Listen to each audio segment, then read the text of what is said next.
Thank you very much, Professor Kay, and I would like to also thank the organizers of such a very well-run conference. I've enjoyed it very, very much and have learned a great deal from it. My name is James Clarke. I'm from the Waterford Institute of Technology in Ireland, which is a university in Ireland, and I'm here today to present a project that I coordinate, which is called the BIC project. It's under the European Commission's FP7 program, and BIC stands for Building International Cooperation, specifically in the area of trustworthy ICT. And the project is funded within the European Commission's DG IMSO program, specifically in the unit F5, which is ICT Trust and Security Research. So the agenda for my presentation is to present the objectives of the BIC project and to indicate an initial roadmap of the main activities for the first year and how we would like to engage with the India research community and program management community. So just some of the background of the project. The project is what we call a coordination and support action project. So it's not a research project per se, although we are coordinating what the research activities are doing from the perspective of working with their peers in other countries, okay, including India. So the project started in January 2011, and it has a duration of 3 years.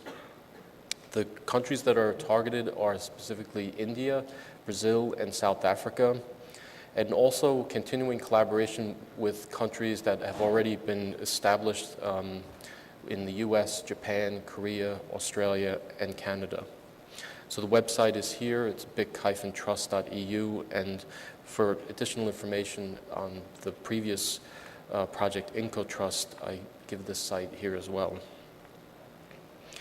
So just a bit of history on how this progressed. The IncoTrust project ran for 3 years, from 2008 to 2010, and was establishing models for cooperation between the various countries.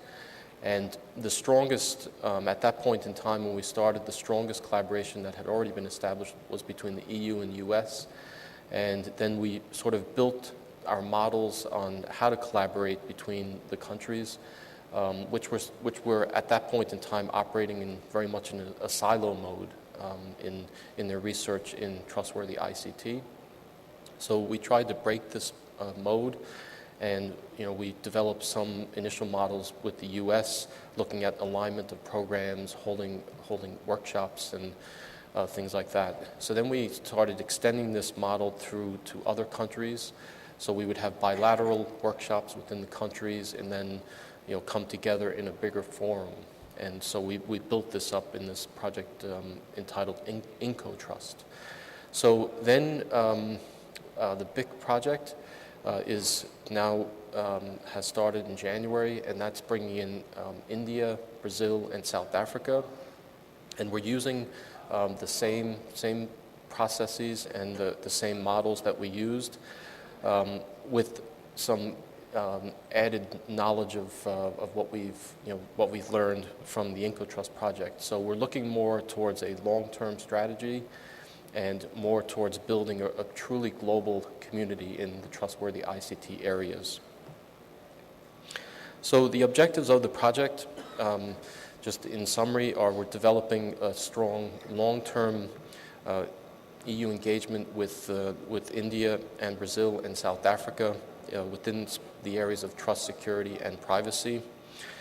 As part of this model that I talked about before, we always felt that we need a strong interaction with the program management as well, the funding organizations, to first ascertain the potential interest and the areas to develop the meaningful cooperation.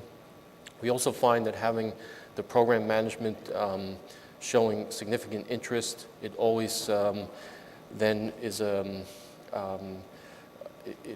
it makes the research communities also take notice, and vice versa.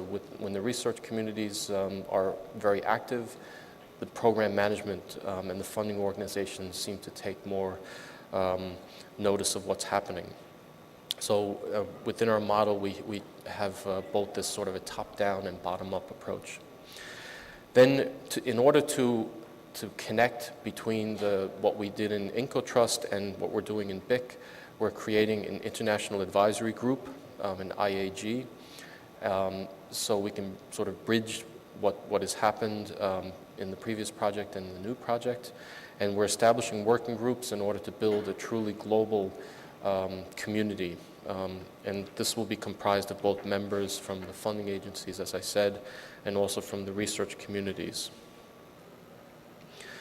Then to get down to the technical themes and topics, we engage with the research communities, including all the stakeholders in industry and academia, to develop common thematic areas for building eventual joint projects.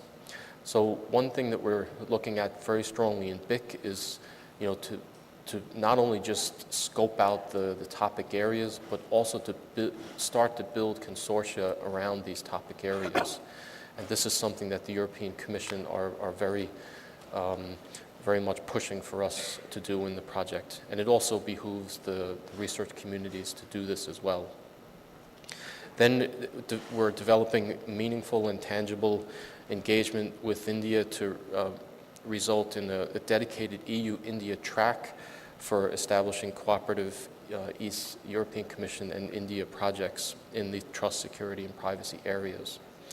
And similar things have happened already in the recent European programs. For example, there was an EU-Brazil call that happened quite recently, so which included a future internet/trust and security element to the call. So, so there's already models in place for this, but the European Commission want the BIC project to sort of explore with the funding agencies and with the researchers to try to better develop these initial attempts at trying to have these bilateral tracks. For example, in the EU-Brazil track call, there was quite a limited budget available, so we have to provide evidence that we need more additional budgets so that the European Commission can then go to Parliament to push for this. So that's something that BIC is trying to promote. Then, as part of this fact-finding, we're organizing dedicated result-oriented workshops and sessions specifically on trust and security topics, and help shape the future Commission European